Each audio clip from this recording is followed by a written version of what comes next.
As you can tell by the title of this video and due to popular demand, I am making a settings tutorial video explanation thing for what I run in Apex Legends. And remember, a lot of these are just preferences, so you don't actually have to listen to what I have or what other people have. You can choose what you want, but this can give you a better idea of the kind of things that you could or should be looking at with explanations. Starting with the settings, I'm just going to scroll through and show you what I all have, and if you like the explanation, then you can wait till later in the video when I actually explain the things that I have and the reasons why I have them.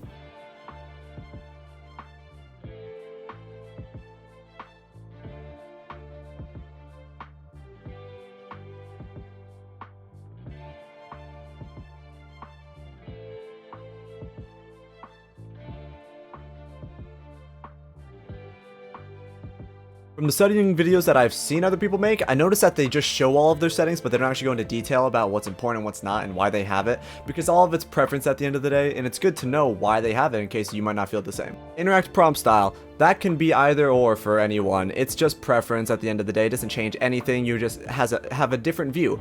I have default on because I never feel like changing it. I always can at any point of the day though. Second, button hints. I like to have them just so I can always see what my keybinds are for things, just in case I forget or have a brain fart. For crosshair damage feedback, I prefer to use X with shield icon, which is different than some, and that's only because I like to know what kind of shield that the enemy has on when I do damage them, because it can give me a better idea of how I should play it. Because if I know the whole other team has all white armor, then it makes me not as worried to fight compared to a team that has all red armor kind of thing. Damage numbers, I prefer stacking, and stacking damage looks like this. You can see that instead of 14 and 14, it will just keep counting it up and add them up. So it can give you a better idea of how much damage you're doing. Ping opacity faded just so it doesn't block your screen when it's always sitting in front of you. Obituaries, just preference. I just like to know who dies to what. Minimap rotation doesn't matter. Weapon auto cycle and empty also doesn't matter, just preference. Auto sprint, I don't like that because sometimes you need to be sneaky and quiet and it's not good if you just start sprinting. Jetpack control, hold, preference. Incoming damage 3D just so I can have a better idea of like where the arrows are coming from. Taking damage closes death box or crafting menu. I believe you want to have this off at all times because if you ever try and get a shield swap while getting shot at, you might really mess it up if you just keep closing out of that menu every single time you take any bit of damage. Shield swapping is an essential part of Apex and everyone needs to be able to do it. And everything else after that doesn't really matter except for like the reticle. You can use whatever you want, but I prefer to just keep everything red because I feel like it's easier to see. And onto the mouse and keyboard, mouse sensitivity is 1.1 and my DPI is 700, which I don't know if that's slow or fast compared to most. All I know is that I really need a lot of mouse space to get around when I'm aiming at things. Definitely want mouse acceleration off and mouse invert off. Lighting effects, that doesn't even matter. That's up to you. And then for the keybinds, some of mine are a bit different. I like to use left control for the hold crouch, which makes it easier for me to like move back and forth side to side. Normally, that would be toggle and C would be hold crouch, I believe. The only problem with that is I'd like to make the quick crouching movements, and if I use my index finger for C, yeah, I feel like I can't strafe back and forth because I can't press D as well unless I really change my movement up. And also, yeah, it's nice to be able to crouch side to side when you're shooting at the enemies. Of course, for tap strafing, I need my forward mouse scroll to be the move forward button, and then I need the jump to be the backwards mouse scroll. So you can do things like this. But you can only tap strafe on mouse and keyboard unless you have some weird configuration with the controller while playing on PC. I don't think it's allowed in tournaments and stuff like that, but besides that, I think anyone can do it as well. Another odd keybind that I have that most people don't is my interact/pickup is F. The default is E, and I came from playing like other battle royals like PUBG or Warzone and stuff, and it was always F, so I just got used to it, and when I came back to this game, I just felt so awkward pressing E, so I was like, yeah, screw it, I'll just change it to F, which is nice to me, but I don't think anyone really needs to change that. And for equipping weapons, usually it would be a default as 1 and 2, but my fingers can't work like that because I'm not smart, and so I use the mouse buttons on the side of my mouse. There's 2, and I use them to switch.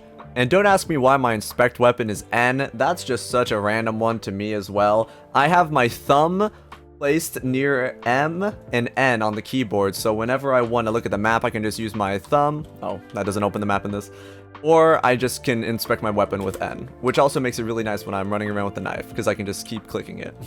And then my push to talk is T, which is also a weird one. I don't know why I have it like that. It's just like the next closest button for me that I enjoy. I think I used it in Valorant when I would play that, so that's kind of why it stuck around.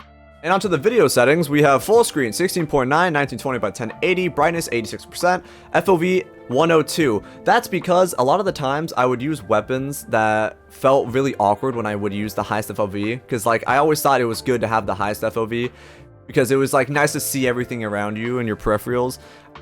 And it wasn't working for me. I missed every shot. So then I lowered it a lot. I lowered it down to like 90, put it back up to 102 because that felt about right.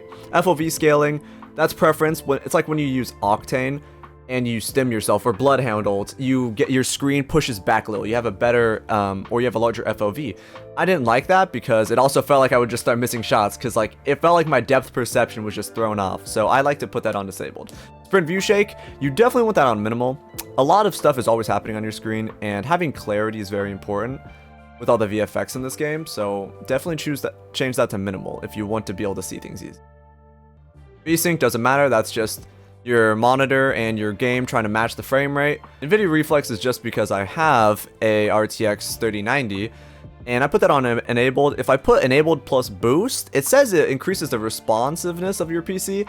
It just gives my ping 300. It does not help anything for me. And then everything after that is pretty much just preference on how you want your game to look. I find that it's easier to see things when the textures are lowered, and so do a lot of other good pro players. The important settings that you want to lower are the ones that deal with shadows on the map, such as the sun shadow coverage, definitely put that on low. Sun shadow detail, definitely low. That's what I think.